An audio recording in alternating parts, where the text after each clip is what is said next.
E depois nós temos como último ponto o prolongamento, aquilo que vem depois da grande celebração. O prolongamento são aqueles domingos que vêm depois do Natal, porque existem tantos elementos e esses ciclos, tanto da Páscoa quanto do Natal, eles são tão profundos e tão cheios de qualidades em seus símbolos que um único domingo, uma única semana, nós não conseguimos esgotar. Então, nós temos esse tempo de prolongamento para poder beber ainda mais da grande celebração. E a gente pode fazer uma pergunta. Por que a liturgia da igreja ela é assim? Ela intercala-se entre ciclos e tempos. Porque é assim a estrutura do humano. Nesse mundo, o ser humano ele tem momentos de ciclos, ele inicia um ciclo, ele desenvolve esse ciclo, ele finda esse ciclo, e depois vocês percebem que a gente passa um tempo de calmaria, né? A gente tem os nossos sonhos, por exemplo, os nossos objetivos, aí a gente alcança esses objetivos e a gente passa como se fosse uma espécie de latência durante um tempo. Aí esse tempo de latência a gente quer de novo uma sarna para se coçar e arranja outro sonho para ir buscar. Aí começa um novo ciclo, e assim sucessivamente. É assim a vida do humano. Nós vamos nos intercalando entre um ciclo, um tempo e outros ciclos que vão iniciando e terminando dentro da nossa história pessoal. Essa liturgia, ela encontra um ponto de ligação com a liturgia do domingo passado. Quando na segunda leitura, no livro do Apocalipse, São João diz o seguinte: eu sou o Alfa e o Ômega, o princípio e o fim. Como determinar o sucesso ou o insucesso dos meus ciclos? Como é que eu vou dar uma qualidade espiritual aos meus ciclos que se iniciam e que se findam? Quando eu coloco Jesus no começo e no fim deles. Quando Jesus é a fonte do início do meu ciclo, quando ele está ali no desenvolvimento do meu ciclo e quando ele está no final do meu ciclo, eu consigo viver um ciclo de sucesso, um ciclo de, diante daquilo que eu quis, diante daquilo que eu busquei, de eu ter um resultado que seja saudável para a alma. Porque muitos ciclos que a gente vive, eles não trazem resultados saudáveis, porque faltou o alfa e o ômega como sinal de qualidade desses ciclos. Falta Jesus no começo e no fim, e no meio também no desenvolvimento. Tem gente que traz resultados incríveis, mas a medida do grande resultado é a medida do vazio interior. A medida do grande resultado é a falta de habilidade para administrar as crises interiores, para administrar os vazios interiores. Porque se Jesus não está lá no início e no fim desses ciclos, nós certamente vamos perecer, vamos padecer em algum momento. Desse modo, esses 2 primeiros domingos do Advento, nós vamos escutar a igreja rezando, vamos escutar porque essa é a oração da liturgia, não somente uma igreja que espera passivamente que Jesus volte. Não é assim. Nós vamos pedir a Jesus que ele volte.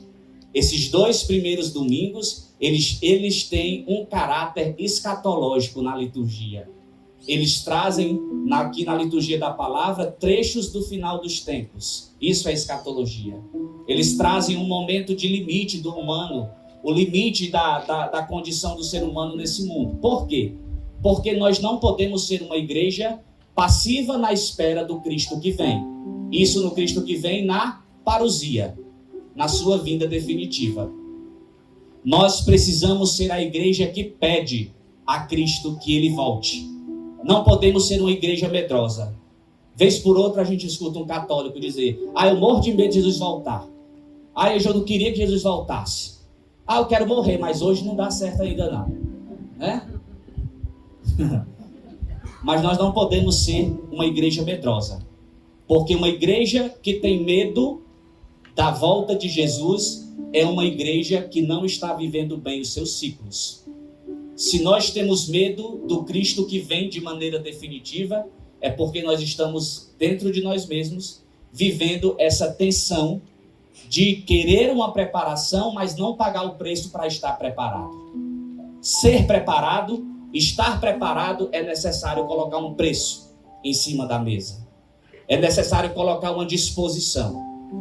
E assim, quando nós estamos estudando as Sagradas Escrituras e a gente vê esse gênero literário, que é o gênero apocalíptico, e esse gênero literário, ele não está só no livro do Apocalipse, ele está em diversos momentos das Sagradas Escrituras, na literatura profética ele está, dentro dos evangelhos esse gênero literário apocalíptico está, e nas Sagradas Escrituras o gênero literário, ele mistura os elementos do futuro com os elementos do presente.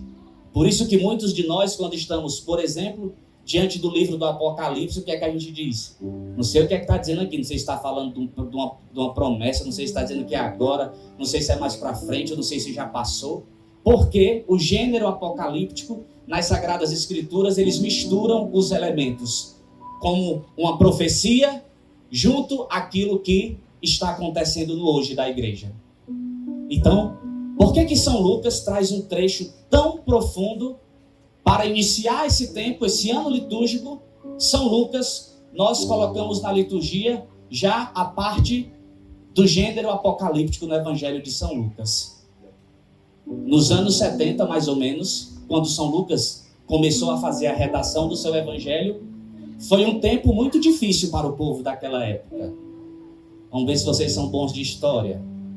O que é que aconteceu na década de 70, do primeiro século? Muito bem, olha aqui, gente, só uma cabeça brilhante. No ano 70, os romanos chegam em Jerusalém e fazem uma grande devassidão. Tocam fogo no templo, destroem tudo, não é?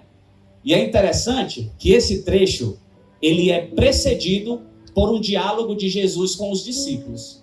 Os discípulos estão passando com Jesus no templo, aí os discípulos olham assim para o templo. Que templo bonito, ele é belo, cheio de ornamentos, pedras preciosas. E Jesus olha e fala assim, não vai restar pedra sobre pedra. Jesus faz a profecia, ele olha para o futuro. E no ano 70, na redação do Evangelho, São Lucas identifica a profecia de Jesus e faz, a partir dessa profecia de Jesus, um olhar sobre a história do ser humano. Nesse tempo da história, o povo vivia de cabeça baixa, porque o seu templo, que era aquilo que eles tinham de mais precioso, estava destruído. E quando nós fazemos um retrospecto sobre a história, por que aconteceu essa devassidão em Jerusalém?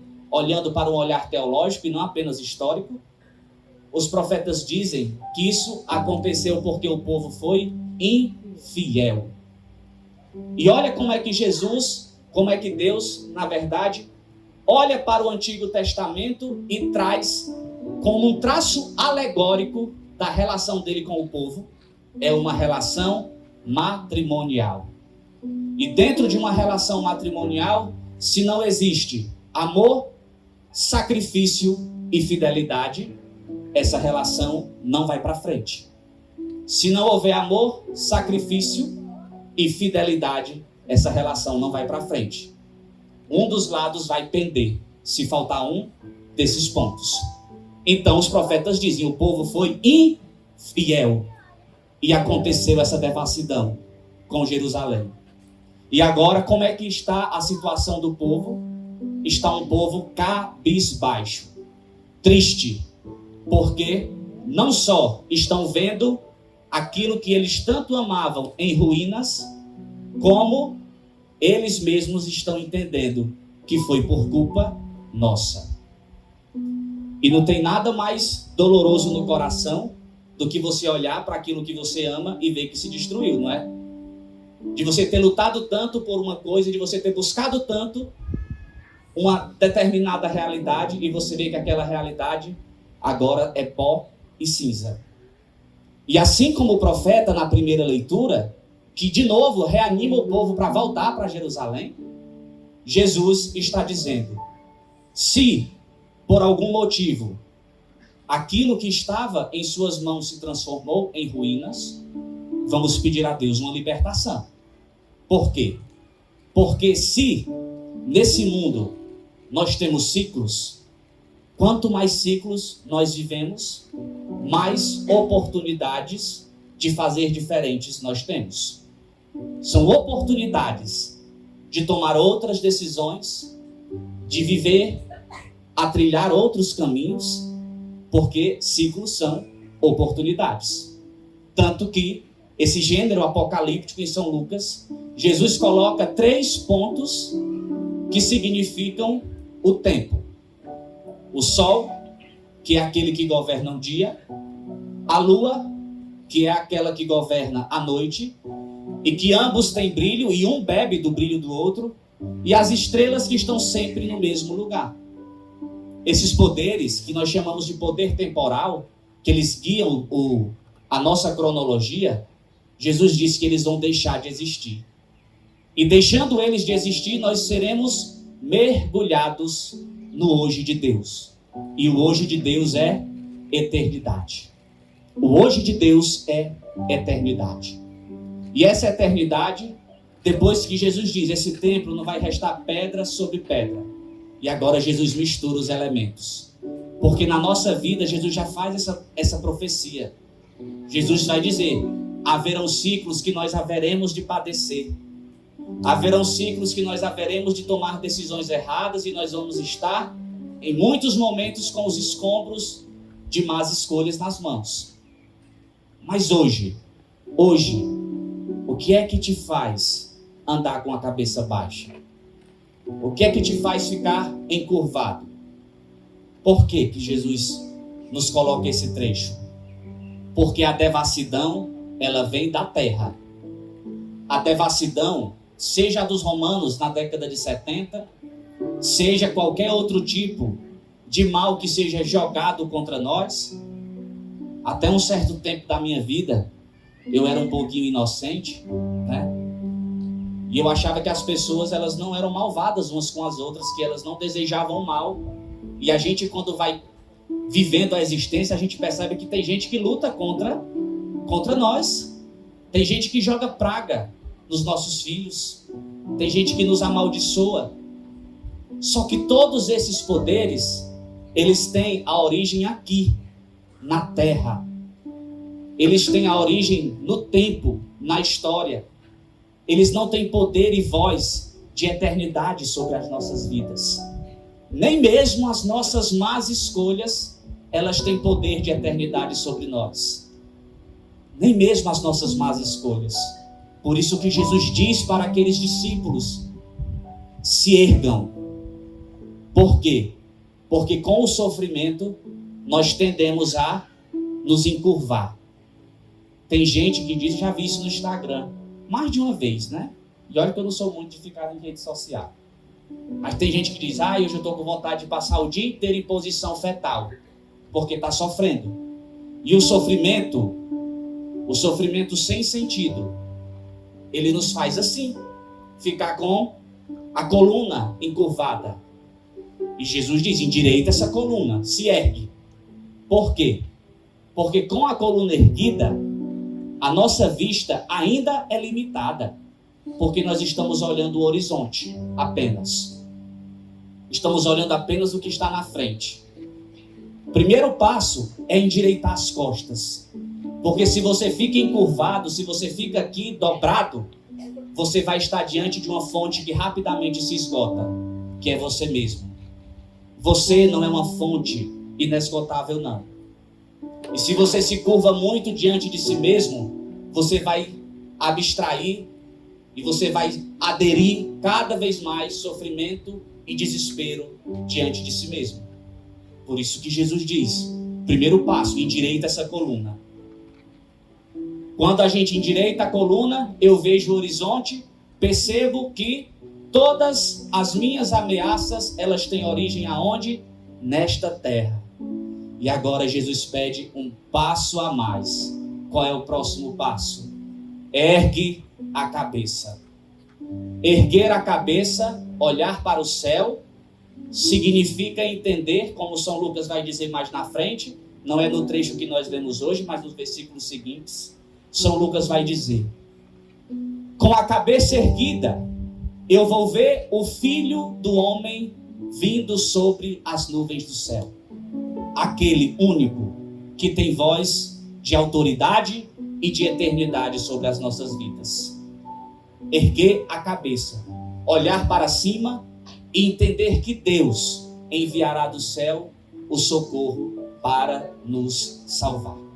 Deus é a fonte de eternidade para as nossas vidas.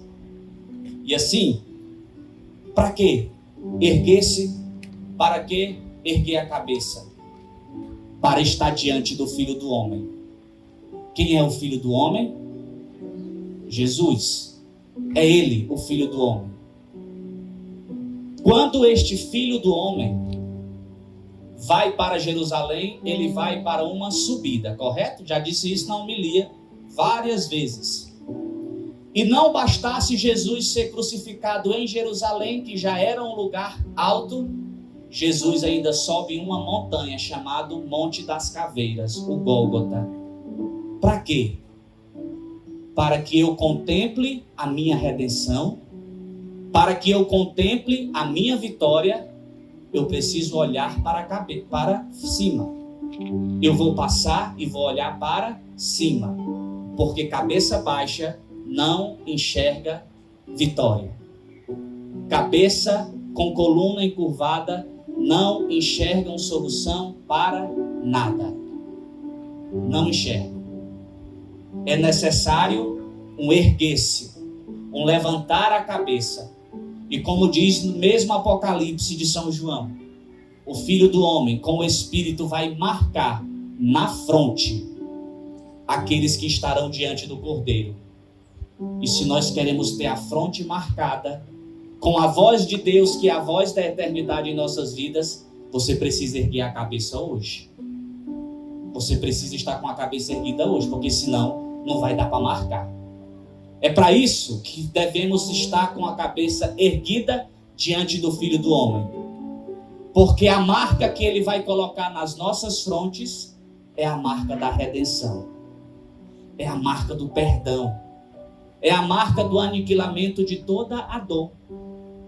Porque, meus filhos, às vezes eu li a bibliografia dos santos e eu ficava percebendo por que esses homens, por que essas mulheres desejavam tanto chegar logo no céu. Você vê Santa Teresinha, quando ela menina, ela disse para a mãe dela: mãe, eu queria tanto que a senhora morresse. A mãe ficou desesperadíssima. Mãe, porque eu lhe amo tanto, que eu queria que a senhora morasse logo no céu. Vejam como é que funciona a cabeça dos santos. É um desejo de eternidade. Um desejo de mergulhar no hoje do céu. Isso deve iluminar os nossos corações para você perceber que hoje esse ciclo que você vive não é definitivo na sua história. Endireita a tua coluna. Ergue a tua cabeça, porque Cristo quer marcar a tua fronte com o selo do Espírito. É muito ruim estar em uma vida onde você só recolhe desastres, onde você só recolhe tragédias. Pare de olhar para os escombros que estão nas suas mãos. Solta isso, endireita a coluna e ergue a cabeça, porque Deus, ele tem uma voz de autoridade sobre você. E ele tem uma voz de eternidade sobre você. Isso daí não é definitivo, não. Os santos nos ensinam isso. Desejar mergulhar no hoje de Deus é quando a gente está com a cabeça erguida, percebendo que de lá, das nuvens do céu, Deus vem, assim como falou com Moisés por entre as nuvens, assim como em tantos momentos das Sagradas Escrituras Deus se apresentou, porque Deus se manifesta diante de nós com uma voz de eternidade, com uma voz de autoridade sobre você. Então não deixe que ninguém mais, não permita que ninguém mais entorte a sua coluna para baixo. Já chega de buscar fonte em si mesmo. essa fonte seca. Não deixe que ninguém mais faça com que você fique como um culpado, como um sofrido de cabeça baixa. Ergue essa cabeça, porque Jesus tem um selo para colocar na sua fronte. E esse selo é um convite. Vem participar do meu hoje. Vem entrar na minha eternidade. Amém. Louvado seja nosso Senhor Jesus Cristo.